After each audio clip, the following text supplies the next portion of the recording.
আজ রথযাত্রা। সকলকে জানাই রথযাত্রার অনেক শুভেচ্ছা। জয় জগন্নাথ।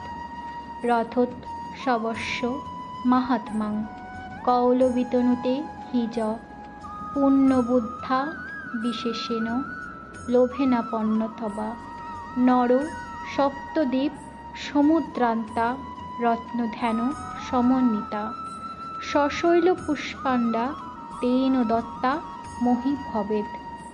রথযাত্রার মাহাত্ম্যে বলা হয়েছে, কলিযুগে পৃথিবীতে সব স্থানে কলহ, দ্বন্দ্ব, অশান্তি লক্ষ্য করা যায়। প্রভু জগন্নাথ রথে চড়ে যে যে স্থান দর্শন করেন, সেই সেই স্থান বৈকুণ্ঠের মতো সুন্দর স্থানে পরিণত হয়।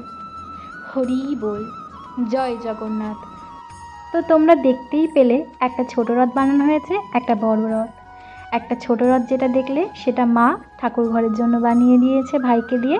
আর এই বড়টা আমাদের বাড়ির সব বাচ্চা কাচ্চাগুলো আবদার করেছিল তাদের বড়দার কাছে, মানে আমার ভাইয়ের কাছে। তো ভাই বানিয়ে দিয়েছে। তোমাদের কেমন লাগলো রথগুলো অবশ্যই জানিও, আর কারা কারা রথের দড়ি টানলে সেটাও কমেন্ট করো। চলো, টাটা।